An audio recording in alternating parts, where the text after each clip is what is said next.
Voilà, beaucoup d'aspects déconcertants et même parfois choquants dans ce documentaire qui tente de comprendre au travers l'itinéraire d'un homme comment des convictions extrêmes ont pu se forger. Le réalisateur explique sa démarche. Il entend, avec ce portrait, nous montrer l'une des composantes de la société israélienne. C'est ce dont nous allons discuter maintenant. Que pèsent ces personnes aujourd'hui en Israël, politiquement, économiquement? Quelles sont leurs motivations? Jusqu'où sont-elles prêtes à aller? Pour approfondir maintenant, j'accueille sur ce plateau Alain Dikoff. Bonjour. Bonjour. Vous êtes directeur de recherche au CNRS, spécialiste de la politique et de la société israélienne. Bonjour à vous, Michel Abitbol. Bonjour. Vous êtes historien. Vous avez été chercheur notamment à l'Université hébraïque de Jérusalem et vous êtes spécialisé notamment dans les relations entre les populations juives et arabes. Bonjour, Guilmia Elvi. Vous avez étudié l'histoire à l'Université de Tel Aviv.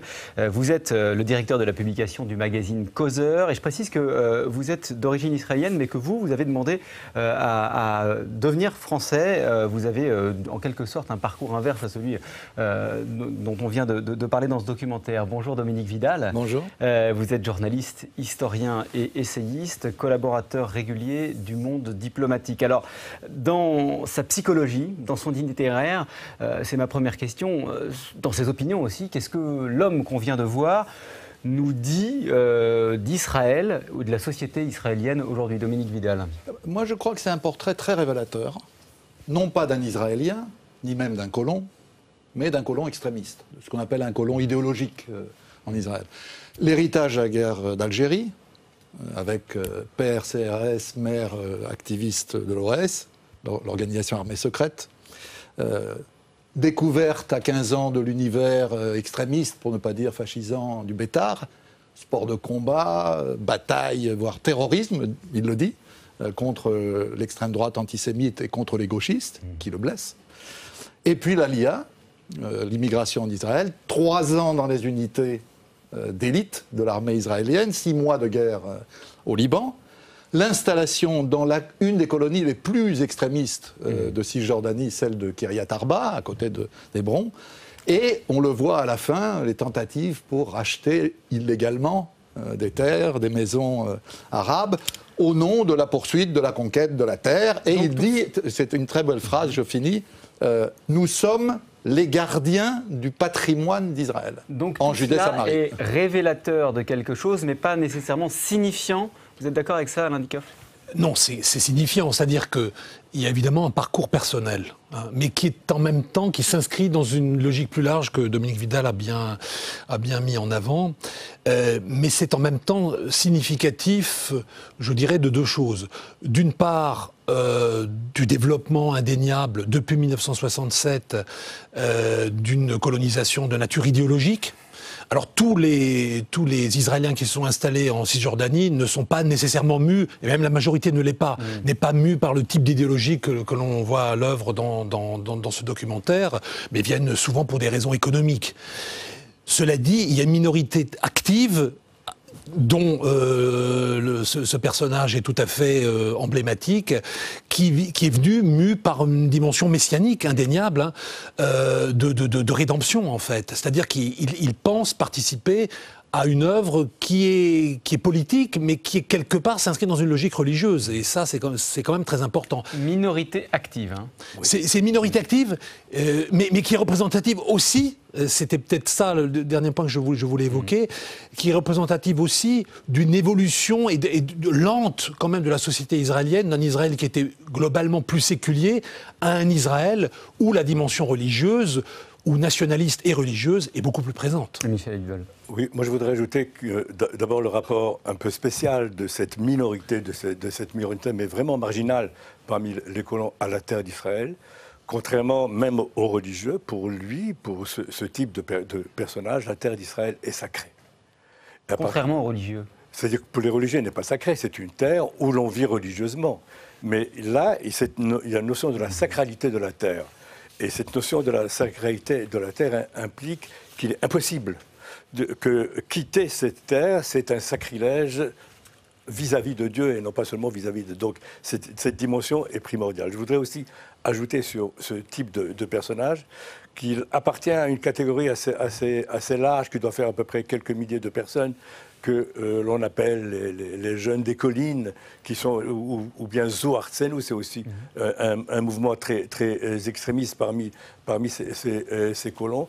Et cette catégorie est remplie aussi de beaucoup d'étrangers, à savoir des Israéliens qui ne sont pas nés en Israël. Vous avez énormément d'Américains, vous avez aussi de jeunes Russes, et vous avez aussi ces Français. Ce qui est le cas, effectivement, de ce Pinras Atali qu'on a vu dans le documentaire. Avant d'avancer, Gil Mihaeli, sur cette dimension, ce que nous dit cet homme, l'itinéraire de cet homme sur Israël aujourd'hui.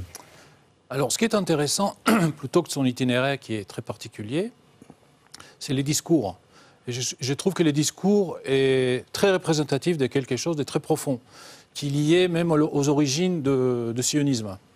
Il y a une séquence dans le film, on voit plusieurs hommes de 60 ans dans un yeshiva en train d'étudier, et la question est posée, à qui est cette terre? Et pardon ? Oui, non, c'est intéressant parce qu'on avait l'intention justement de regarder cet extrait. Ce que je vous propose, c'est qu'on va regarder cet extrait parce qu'effectivement, à qui est cette terre? C'est le nœud du problème, quelle est sa sacralité d'une certaine manière. Regardons-le, puis on va poursuivre cette réflexion après. C'est notre cadastre, le plus antique cadastre, depuis l'Antiquité. C'est un cadastre qui a de plus de 4000 ans, qui est posé en main. Toutes les nations du monde le connaissent. Et on continue à se poser des questions journalièrement. Est-ce que c'est vrai? Pourquoi? Et... Bon. Alors, c'est où on y croit, ou on n'y croit pas. Moi, je fais partie des humains qui y croient fortement. Je suis l'héritier unique d'Abraham. Unique d'Abraham. Voilà, pour vous, cet extrait, Gil Mihaeli, est représentatif. S'il fallait... raccourcir le film et garder une minute, c'est la minute que je garderai. Et pourquoi? Parce que ça lie toute l'histoire du sionisme. Pourquoi Ben Gourion est parti en Palestine? Pourquoi il n'est pas parti en Argentine? Si effectivement les sionismes des origines n'étaient pas religieux, pourquoi ils ont choisi cette adresse-là? Et la question était posée dans une manière qui a presque mis fin au mouvement sioniste. Au début du XXe siècle, la question était, il y avait une proposition plus ou moins loufoque d'aller s'installer en Ouganda. Donc si le problème était un problème comme se les posaient certains juifs polonais, c'est-à-dire d'une autonomie, la nation yiddish avec ses droits, pourquoi cette adresse-là? C'est intéressant parce que là-dessus... Oui. Je veux juste terminer. Et il y a une réponse très simple, la Bible. Donc en quelque sorte, Ben Gourion, qui arrive en Palestine au début du XXe siècle et qui met 2 ou 3 ans avant de se rendre à Jérusalem. Ben Gourion commence par aller dans un endroit qui ne sont pas mentionnés dans la Bible. Le sionisme, pendant 70 ans, était installé sur les terres des Philistins. Il n'était pas à Hébron, il n'était pas dans les terres de roi David, ni sur les terres des prophètes, ni sur les territoires qui sont mentionnés 1000 fois dans la Bible. Alors là, c'est très important. Alors, mais en même temps, ce sont ces sionistes-là qui ont mis la Bible au milieu, et maintenant d'autres personnes, avec d'autres lectures, s'emparent de ce générateur de légitimité. Alors là, ça m'amène à parler de Kiryat Arba, parce que tout à l'heure, vous avez dit, Dominique Vidal, que c'était l'un des lieux où il y avait finalement les plus extrémistes parmi les colons, mais c'est peut-être lié à ce qu'on évoquait à l'instant, c'est-à-dire le fait que ce lieu est très signifiant d'un point de vue religieux. Il y a une date très importante dans l'histoire d'Israël, c'est 1977, quand la droite arrive au pouvoir. Avant, les gouvernements travaillistes, tout en commençant la colonisation, faisaient une colonisation de sécurité, dite de sécurité. C'était le plan Allon. À partir de 1977, on a un mouvement d'en haut et d'en bas, de la part du gouvernement, mais aussi de ce qu'on appelait le Gush Emunim, le bloc des croyants, pour coloniser partout. Et c'est à ce moment-là qu'un rabbin, le rabbin Levinger, s'empare de maisons, de terres, pour construire des colonies à Hébron. À l'extérieur d'Hébron, c'est Kiryat Arba, moins de 10 000 habitants encore aujourd'hui, et au sein de la vieille ville d'Hébron. On rappelle quand même à nos téléspectateurs que Hébron, c'est très important, on le voit dans le film, notamment parce qu'il y a là-bas le tombeau des patriarches, et que ça représente évidemment... Et des matriarches. Et des matriarches. Et des matriarches. C'est le lieu où Abraham est censé avoir acheté la terre où il serait enterré. Ce que je veux dire quand même, parce qu'il faut y être attentif, c'est que cette phrase qu'on entend, qui dit Abraham a reçu de Dieu la promesse de cette terre, d'abord, la phrase est un peu plus compliquée dans la Bible, Michel Abitbol nous le dirait mieux, c'est la descendance d'Abraham, Abraham et sa descendance. Ouais. La descendance, comme on sait, elle est double. Il y a les Juifs, mais il y a aussi le fils d'Agar, Ismaël. Ouais. Donc, alors, bon, ce que je voulais vous dire qui est très important, j'ai beaucoup d'amis en Israël qui ont beaucoup d'humour en général, et ils disent, vous savez, même les athées en Israël pensent que Dieu a promis cette terre aux Juifs. Donc il y a là quelque chose qui est à la fois je ne dis pas qu'il ne faut pas croire à ce que les gens disent de leur propre foi, mais il y a aussi une instrumentalisation de la foi à des fins nationalistes. Politiques. J'imagine que ça fait débat en Israël. C'est-à-dire on reconnaît, c'est-à-dire tous les Israéliens, n'importe quel Israélien vous dirait, oui, Eretz Israël, la terre d'Israël appartient aux Juifs. Mais tous les Israéliens ne veulent pas conquérir l'ensemble de cette terre d'Israël, ni supprimer les Palestiniens comme le voudraient ces colons. Parce que c'est l'une des questions qu'on se pose en sortant d'un documentaire comme celui-ci, c'est que pèse-t-il, ne serait-ce que politiquement? Oui, alors je voudrais aussi un tout petit peu remonter en arrière, c'est-à-dire que la difficulté, et ce qu'il faut essayer de comprendre, c'est que tous les sionismes, depuis le début du XXe siècle, ont fait référence à la Bible. Le même Ben Gourion, qui en effet a mis des années avant de mettre les pieds dans une synagogue, il y allait 2 fois dans sa vie, dans une synagogue, très très peu. Une fois quand il était mort. et donc Ben Gourion disait « la Bible est notre mandat ». Mais ce qu'il faut bien comprendre, c'est que c'était quelque part une référence, je dirais, de nature historique. Ça n'avait pas d'implication de même nature que ce qu'on voit à travers l'itinéraire de cet homme. C'est-à-dire que c'est religieux maintenant, c'est ça? C'est clairement, quand on dit « la Bible est notre cadastre », c'est-à-dire qu'il n'y a plus de place pour le politique. C'est-à-dire que tout est dicté en quelque sorte, ou serait dicté par le texte envers lequel on a une approche totalement littéraliste et, au sens propre du mot, fondamentaliste. Ça veut dire qu'il y a plus de place pour le compromis. Il y a plus de place pour le droit international. On le prend à la lettre. Ce qui est très important, c'est de revenir au présent et aux enjeux que ça représente pour aujourd'hui. Peut-être juste d'un mot, pour bien comprendre justement l'enjeu que représente Hébron, Kiryat Arba aussi. Préciser que Benyamin Netanyahou, dans la campagne qui s'est tenue il y a quelques semaines, a évoqué explicitement Hébron. Je vous propose de regarder cet extrait, puis je vous donne la parole après, Dominique Vidal. איננו באים לנשל אף אחד, אבל אף אחד גם לא ינשל אותנו. כדברי מנחם בגין ויגאל אלון, זיכרונם לברכה, חברון לא תהיה נקייה מיהודים. Je précise que quelques jours plus tard, d'ailleurs, Benyamin Netanyahou parle d'annexion, c'est important, et qu'il a aussi nommé Kiryat Arba, la colonie que l'on voit dans le film. C'est devenu un enjeu politique.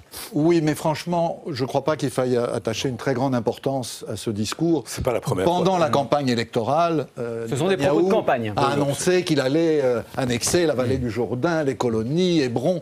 C'est de la politique électorale. C'est pas ça que je voulais vous dire. C'est qu'il faut bien mesurer que, qu'on croit ou qu'on ne croit pas, peu importe. À partir du moment où chacun pourrait dire, au nom de sa foi et au nom de ses livres saints, ça c'est à moi, il n'y a plus de droit international, il n'y a plus d'ONU, il n'y a plus de gestion du monde. Je veux dire, évidemment. Donc on est dans quelque chose qui est tout à fait respectable du point de vue religieux, mais qui n'est pas raisonnable au point de vue de la politique internationale. Deuxième chose que je voulais vous dire, il n'y a pas que ça chez votre personnage, Thierry Attali. Ouais. Il y a d'autres éléments qui dépassent largement la marginalité. Par exemple, le fait d'avoir une fascination pour le rabbin des Lubavitch, qu'il a rencontré ou découvert aux États-Unis. Très important, il n'y a pas que lui. Et ça dépasse la marginalité. De la même manière, cette religion de la violence. Il n'a pas peur des mots, Thierry Attali. Il parle de violence sans limite, jusqu'à mort d'homme, de terreur. Il dit de lui, facho, méthode de facho. Il assume la domination. C'est-à-dire qu'il y a vraiment une idéologie radicalisée qui n'a rien à voir alors avec le sionisme des origines. Hein. Franchement, on est là dans quelque chose de terrible. Et qui, il faut quand même bien le dire, dépasse le personnage de Thierry Attali. Mais alors ça, c'est très important parce que c'est dans la société israélienne, pour le coup, qu'on a une partie de la société qui s'est radicalisée. Mais on l'a vu dans avec quelle les élections. proportion? Dans quelle proportion? Alors, dans quelle proportion? Je dirais que ce courant dans lequel quelqu'un comme, en effet, Thierry Attali s'inscrit, c'est-à-dire, grosso modo, le sionisme religieux. Hein. Le sionisme a été, c'est vrai, originellement une idéologie de nature laïque, mais il y a eu dès le départ, dès 1902, un courant qui était sioniste religieux, c'est-à-dire qui revendiquait le retour sur la Terre Sainte pour des motifs religieux. Ce courant-là, ça dépend comment on le mesure, mais je dirais, grosso modo, aujourd'hui, c'est une quinzaine de pourcents de la population israélienne. Ça ne veut pas dire qu'ils sont tous favorables à la colonisation à outrance. Mais je dirais l'électorat, à la fois l'électorat et le nombre d'enfants, par exemple, qui fréquentent des écoles sionistes religieuses, c'est à peu près 15% de la population. C'est ce que vous appeliez la minorité active tout à l'heure ou c'est... Alors non, la minorité active, elle est à l'intérieur de ce groupe. Voilà. Elle est à l'intérieur de ce groupe. C'est les plus activistes, c'est ceux qui habitent à Hébron, parce que vouloir habiter au cœur de la vieille ville arabe d'Hébron, on le voit dans le documentaire, il faut le vouloir, parce que c'est pas facile pour la population arabe, mais c'est pas non plus facile pour les juifs qui habitent. Donc il faut vraiment être complètement obstiné idéologiquement. Donc ça, c'est vraiment la minorité de la minorité. Mais encore une fois, cette minorité aujourd'hui, et c'est ça qui est très différent quand même de l'époque des années 70, ou début des années 70, où ils étaient très faibles, c'est que cette minorité, elle s'inscrit quand même dans un mouvement de fond, et elle a des soutiens politiques importants. Et malgré tout, je dirais ce que Netanyahou a dit, même si c'est un propos électoral, c'est quand même représentatif de quelque chose, c'est quand même le Premier ministre qui assume cette opinion. C'est quand même l'État, si vous permettez, c'est quand même l'État qui les soutient aussi financièrement. Parce que ça fait longtemps qu'on ne parlerait plus de colonies si l'État n'était pas derrière. Ça, il faut quand même le dire très clairement. Et l'État, je dirais, il soutient tous les colons, qu'ils soient dans des colonies, disons, économiques, ou qu'ils soient dans des colonies idéologiques comme Kiryat Arba, ou au cœur d'Hébron, ou à Elon Moreh, ou tout ce que vous voulez en Cisjordanie. Donc c'est quand même ça qu'il faut bien mesurer. Ils ne sont pas dans un vacuum, ils ne sont pas comme ça, c'est pas des desperados, si vous voulez. Je voudrais tout d'abord juste donner une précision chiffrée. Il y a 400 000 colons au-delà de de la ligne verte. Dans ces 400 000 colons, on considère qu'il y a 80 000 idéologiques, des colons idéologiques, et ces marginaux sont une petite minorité dans ces 80 000. Cela dit, pour revenir à votre question, vous savez, le judaïsme, ce n'est pas le christianisme, il n'y a pas de pape, il n'y a pas de Vatican. Donc il y a des rabbins qui ont chacun leur interprétation de la vie, de la religion, de l'attitude à l'égard de la terre d'Israël, etc. Et ces colons, ces marginaux ont leur propre rabbin. Ils ont leur propre rabbin qui leur donne, chez qui ils étudient, et qui leur donne l'explication, l'interprétation aussi bien des événements. Vous voulez dire que ça ne se retrouve pas dans d'autres sphères Non, vous avez des sphères rabbiniques, vous avez des rabbins libéraux, et pas seulement des rabbins libéraux, vous avez des rabbins orthodoxes qui ne reconnaissent même pas l'existence de l'État d'Israël, qui sont contre le sionisme. Et à ce sujet, une bonne partie des colons dont je vous ai parlé, des 400 000, sont des ultra-orthodoxes qui peuplent des villes comme Modéine-Élite, Bétar-Élite, et qui ne reconnaissent pas l'État d'Israël. Mais ils sont là-bas pour des raisons économiques, pour des raisons de commodité personnelle, etc. Ce que je voulais vous dire, c'est que, on l'a répété, mais il faut que ce soit clair pour les téléspectateurs, ces colons-là ne sont pas représentatifs de l'ensemble de la société israélienne, loin de là, Dieu merci. Mais ils pèsent. Mais la radicalisation de l'opinion israélienne, elle, est un fait indiscutable, depuis notamment 2015. Je vous donne depuis 2015, 2 chiffres pour que vous vous y retrouviez. Depuis 2015, il faut préciser pourquoi. Parce que, pour la première fois, Netanyahou bien réélu, forme un gouvernement de droite, d'extrême droite et ultra-orthodoxe.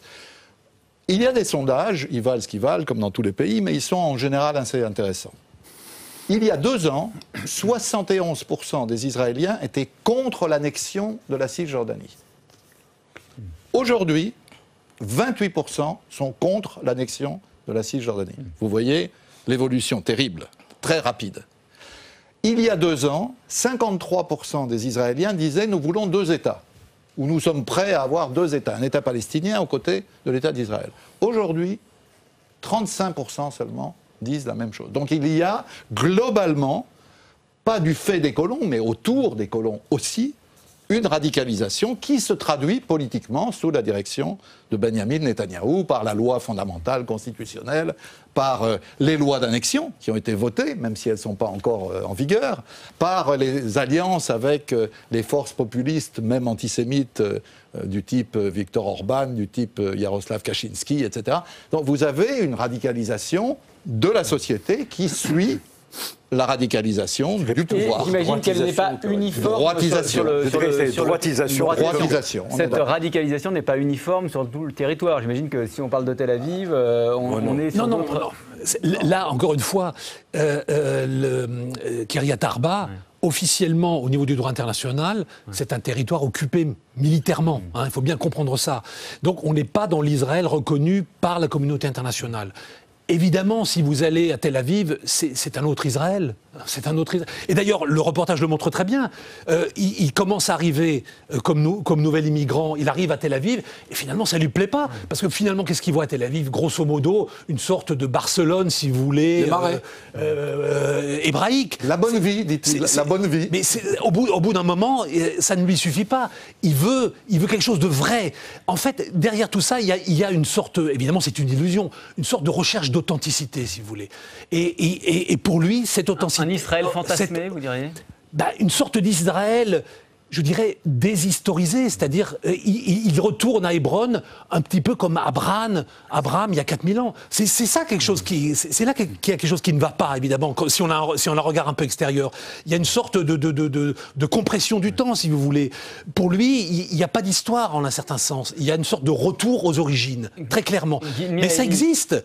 Mais en ce sens-là, ça a été une rupture par rapport au sionisme des origines, parce que le sionisme des origines était vers l'avenir, il n'était pas vers le passé. Gil Mihaeli, vous qui avez vécu là-bas, cette radicalisation dont on parle depuis tout à l'heure, vous l'avez ressentie, vous l'avez vue? Oui, et ça arrive très tôt, cette mutation, parce que tout de suite après la guerre de 67, c'est-à-dire quelques semaines après, il y avait déjà des personnalités qui étaient le cœur même de mouvements de courant ben-gourioniste. C'est plus facile pour nos téléspectateurs, qui disaient qu'il ne faut jamais se retirer des territoires qui, à l'époque, venaient d'être occupés. Et je parle des gens aussi symboliquement importants que le poète national Nathan Alterman, qui à un moment donné on l'appelait le porte-parole de Ben Gurion. Mais plus récemment, parce que tout à l'heure Dominique Vidal parlait de 2015 comme d'un autre tournant. Est-ce que vous avez vu là aussi des comportements évoluer? Le fait même que Netanyahou gagne les élections successivement, pratiquement depuis 1996, montre cette droitisation de la société israélienne. Et l'un des exemples, au cours du dernier scrutin, le Parti travailliste, le Parti socialiste, a pratiquement disparu. Donc, il n'y a plus de place, soit pour la gauche, soit pour les modérés aujourd'hui en Israël? Il y a des modérés, il y a un centre qui est modéré. Mais ce centre, il est assez amorphe. Ouais. Mais alors que la droite, elle, a son extrême droite, a sa droite plus ou moins humaniste, on parle toujours de la droite, alors que la gauche israélienne a disparu. Comme on a vu, c'est une question qui se trouve plus qu'au cœur du sionisme. C'est une vraie question. Et ces genres de questions ne sont pas tranchées. Aux États-Unis, des questions de cet ordre-là étaient tranchées par une guerre civile et encore. Donc ce que je veux dire, c'est que la chose la plus importante qui s'est passée depuis 20 ou 30 ans, c'est qu'Israël a gagné largement et sur tous les fronts. Pour les opinions publiques en Israël, les Palestiniens n'existent plus, ils font presque plus mal. Il y a des contre-mesures tactiques et technologiques pour contrer leurs attaques. On a cassé leurs alliances. Leurs anciens amis sont nos meilleurs amis aujourd'hui, que ce soit dans le Golfe, que ce soit à Caire, presque partout. Les pays arabes qui faisaient un peu la résistance sont écrasés, que ce soit l'Irak, la Syrie. Donc sur un plan militaire ou diplomatique, c'est une victoire totale dans l'esprit de beaucoup d'Israéliens. L'économie va plutôt bien, ça ne veut pas dire qu'il n'y a pas de problème, mais globalement, les gens sont non seulement contents, mais quelque chose qu'on a oublié en France, ils sont fiers. Ils sont fiers de palmarès de leur pays. Et ce n'est pas dans ce genre de contexte qu'un mouvement national peut faire des sacrifices très, très, très douloureux et risquer une guerre civile.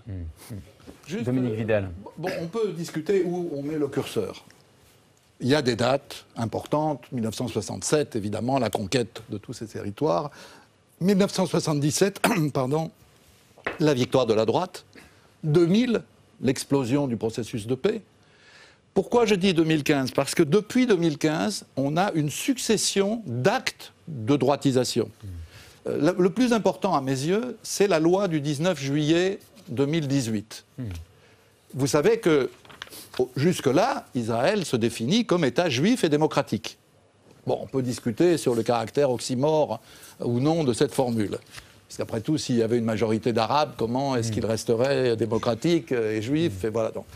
Mais cette loi-là, du 19 juillet 2018, elle dit « Seul le peuple juif a droit à l'autodétermination en Israël ». C'est une rupture non seulement avec les lois précédentes, mais avec la déclaration d'indépendance. Ça pose la question effectivement de la place des Arabes israéliens. De et puis alors, l'égalité. pour en revenir au sujet du documentaire, parce que moi, il y a quelque chose qui m'a beaucoup frappé dans ce documentaire, c'est qu'on prend conscience de l'enchevêtrement de ces territoires. Vous évoquiez les Arabes et les Israéliens qui vivent côte à côte à Hébron, et on se dit finalement quelle est la solution, j'allais dire tout simplement juridique à tout ça. Netanyahou, c'est peut-être un propos de campagne, il parlait d'annexion. On sait bien qu'à ce stade c'est irréaliste, mais est-ce qu'il y a des solutions aujourd'hui politiques, juridiques qui sont examinées ? Je voudrais juste dire, mais c'est vrai que, pour reprendre les résultats des sondages cités par Dominique, qu'une bonne partie de la population israélienne ne croit pas en la paix. Mais c'était comme ça à la veille d'Oslo, en 1994. Et quand il y a eu un gouvernement israélien qui a décidé d'abord de rendre le Sinaï, de restituer le Sinaï, la population israélienne a finalement accepté. Il en est de même pour les accords de paix d'Oslo. Et je crois que le grand problème aujourd'hui d'Israël, c'est qu'il n'y a pas de gouvernement, même Netanyahou, etc., capable de prendre des décisions politiques majeures. Et je suis certain que si, par exemple, Olmert avait failli, Sharon, il n'y a pas si longtemps, avait failli vraiment apporter une solution, du moins restituer une partie des territoires, il aurait probablement eu l'aval, le consentement d'une bonne partie de la population. Donc, on rappelle d'ailleurs, je fais une parenthèse, mais que le processus de paix dans les années 90 était quand même parrainé par les Américains. Aujourd'hui, on a précisément un président américain qui a choisi son camp. Qui ne parraine absolument rien. Qui non seulement ne parraine rien, mais a pris parti par le transfert de l'ambassade de Tel Aviv à Jérusalem. Ça a changé l'état d'esprit, ça aussi ? Oui, absolument, ça a changé. D'ailleurs, c'est ce qui a encouragé Netanyahou à faire ces déclarations, puisque vous avez un président américain qui reconnaît Jérusalem comme capitale, un président américain qui ne rouspète pas après Mais ça légitime, du coup, ce qu'on a vu. Oui, absolument, d'autant plus que c'est ce qu'on disait tout à l'heure, que Trump est soutenu par ces néo-conservateurs messianiques chrétiens qui suivent l'optique de cette droite des extrémistes israéliennes. Donc, il faut rappeler que ni la Russie ni la Chine n'ont pas rappelé leur ambassadeur non plus. C'est-à-dire, ils n'ont pas déménagé leur ambassade, mais ils n'ont pas fait ni chaud ni froid. Ouais. Vous proposez dans le débat là une vision globale. Je serais bien en peine de vous dire quand et comment une solution peut arriver et quels en seront les contours. C'est vrai que, d'une certaine manière, la solution des deux États est devenue obsolète. Non, mais la question qui se posait et qui va d'ailleurs, puisqu'on va devoir clore, c'était plus, y a-t-il ne serait-ce qu'une volonté aujourd'hui de trouver une solution ? Mais justement, personne ne dit qu'une solution à un État, qui est au fond la politique de Netanyahou, en réalité, parce que si on annexe, il n'y a plus qu'un État, elle peut aussi être imaginée comme une solution à un État, mais où tous les citoyens ont les mêmes droits. Juste une remarque, je ne veux pas la louper, parce que pour le reste, j'étais très content du documentaire. Il y a un blanc titre qui est un peu absurde. On nous dit « quartier arabe d'Hébron ».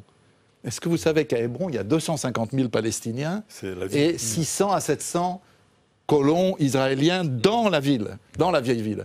Donc là, on ne parle pas de quartier arabe ou de quartiers juifs. Il y a une grande ville palestinienne et jamais on ne pourra imaginer une véritable colonisation de la ville, à moins de vouloir un drame, un bain de sang sans précédent dans cette histoire. On termine très rapidement, Guy.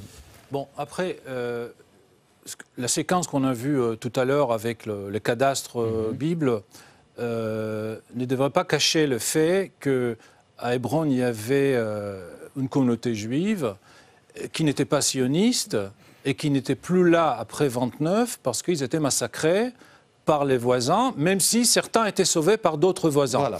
Et donc, quand les Juifs retrouvent de toutes les autres villes, d'abord Hébron en 68, c'est pas par hasard, et c'est avec un sentiment que, des mémoires d'hommes, il y avait des Juifs ici qui étaient chassés par l'épée. À la fin des années 20. À la fin des années 20. 29. Et en 29, donc en 67, les gens qui étaient enfants à l'époque avaient 40-45 ans. C'était plus jeunes que moi, pour dire. Donc, il faut aussi comprendre ça. Qu'il n'y a pas seulement la mémoire.